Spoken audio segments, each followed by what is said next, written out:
आमदनी अठन्नी खर्चा रुपया। ये पूरी तरह चरितार्थ होता है इस कहानी पर। चलिए सुनते हैं इस प्यारी सी कहानी को।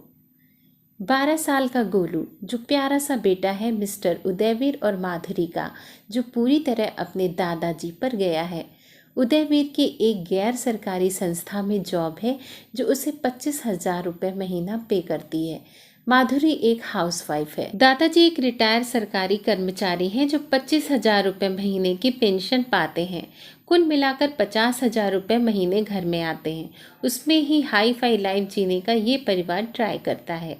गांव में अच्छा खासा दादाजी का घर था, पर उदयवीर और माधुरी का सोचना था कि अगर यहाँ गांव में रह गए तो गोलू को वो हाई फाई माहौल नहीं दे पाएंगे, जिसके कारण वो गंवार ही रह जाएगा, कभी ग्रो नहीं कर पाएगा। इस कारण गांव का सब बेच बाच कर इन लोगों ने शहर के पॉश एरिया में एक मकान खरीद लिया। हालांकि दादाजी और गोलू इस डिसीजन के खिलाफ थे, पर उनकी सुनता ही कौन है। खैर, अब शहर में आकर गोलू का अच्छे से प्राइवेट स्कूल में एडमिशन हो जाता है।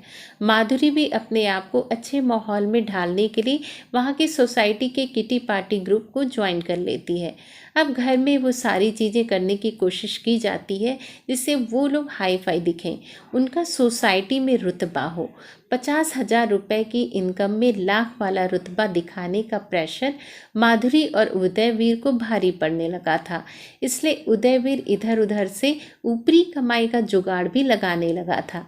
दादाजी को ये सब चीज़ें पसंद नहीं आ रही थीं। उन्होंने हजारों बार ट्राई किया बहू बेटे को समझाने का, पर दोनों के कानों पर जूं तक नहीं रेंगती थी।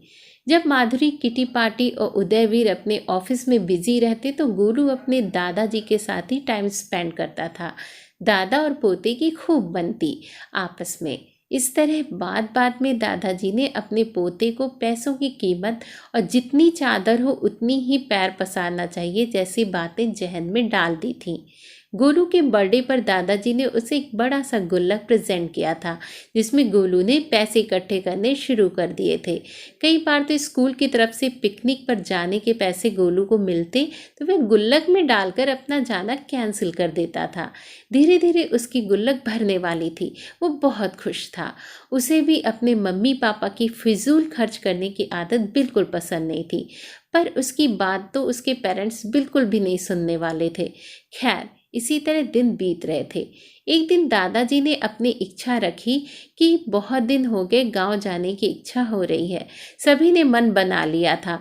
आज फ्राइडे था, गोलू का स्कूल था।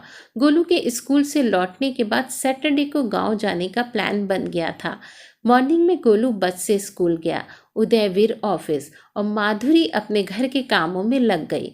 आधे घंटे बाद ही माधुरी के मोबाइल पे फ़ोन आता है। वो फ़ोन रिसीव करती है।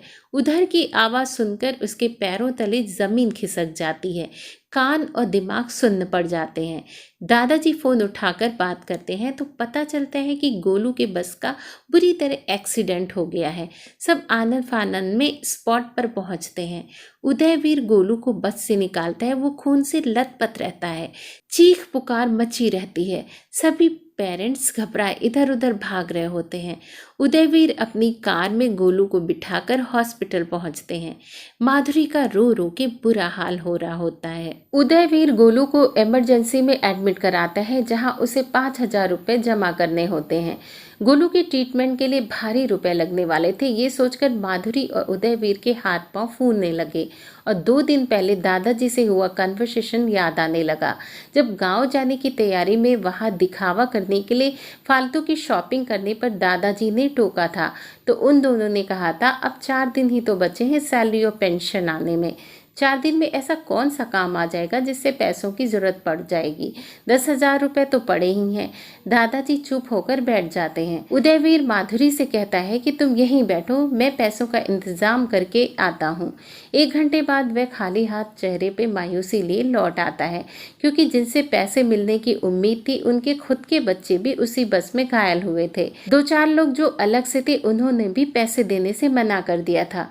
जब दादाजी को पता चलता है तो वो उदयवीर को फ़ोन करके घर बुलाते हैं। जब वे घर पहुंचता है तो दादाजी उसे वो गुल्लक देते हैं जिसमें गोलू काफ़ी टाइम से पैसे सेव कर रहा था। उसे जब तोड़ा जाता है तो लगभग 25,000 रुपये निकलते हैं।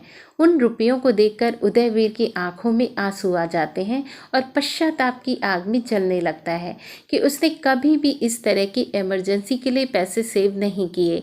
आज उसके बच्चे ने उसे इस बात का एहसास करा दिया कि जितनी चादर हो उतने ही पैर पसारने चाहिए। पैसे लेकर वो हॉस्पिटल पहुंचता है तो गोलू का ट्रीटमेंट शुरू होता है। वो माधुरी को सारी बात बताता है। माधुरी को भी रियलाइज़ होता है कि उन दोनों ने सिर्फ दिखावा करने में कितने सारे पैसे गंवा दिए। शुक्र है दादाजी का जिन्होंने उनके बेटे को अच्छी शिक्षा दी, वरना तो वो दोनों अपने बेटे को भी बेकार कर देते। 4-5 दिन बाद गोलू को डिस्चार्ज कराकर घर ले आया जाता है। उस दिन टीचर्स डे होता है। माधुरी और उदयवीर गोलू से कहते हैं कि बेटा, रिश्ते में तो हम तुम्हारे माता पिता हैं, लेकिन गुरु का स्थान माता पिता से भी ऊंचा होता है और आज से तुम हमारे गुरु हो, जिसने हमें एक ऐसी शिक्षा दी जो कि ज़िंदगी भर हमें याद रहेगी। थैंक यू बेटा, आज से तुम हमारे गुरु हो। अब हम कभी भी फिजूल खर्च नहीं करेंगे। तुमने हमें पैसों की इम्पोर्टेंस सिखा दी। हम दोनों गुरु दक्षिणा के रूप में तुमसे ये वादा करते हैं कि कभी भी फिजूल खर्च नहीं करेंगे। और फिर दोनों इमोशनल होकर गोलू को गले लगा लेते हैं। दादाजी भी आंखों से निकले आंसू को पोंछकर भगवान का शुक्रिया अदा करते हैं और सोचते हैं कि देर आए दुरुस्त आए। दोस्तों, कभी कभी हमसे छोटे लोग भी हमें वो शिक्षा दे जाते हैं जो हम अपने बड़ों से नहीं सीख पाते या सीखना नहीं चाहते। इसलिए जहाँ कहीं से भी हमें अच्छी शिक्षा मिले, उसे बिना हेजिटेशन के ज़रूर सीख लेना चाहिए। आशा करती हूँ कि आपको मेरे द्वारा रचित ये कहानी ज़रूर पसंद आई होगी। इसी तरह की और भी कहानियाँ देखने के लिए मेरे चैनल को लाइक, शेयर, सब्सक्राइब जरूर करें। आपने मेरी वीडियो को पूरा देखा, इसके लिए बहुत बहुत धन्यवाद।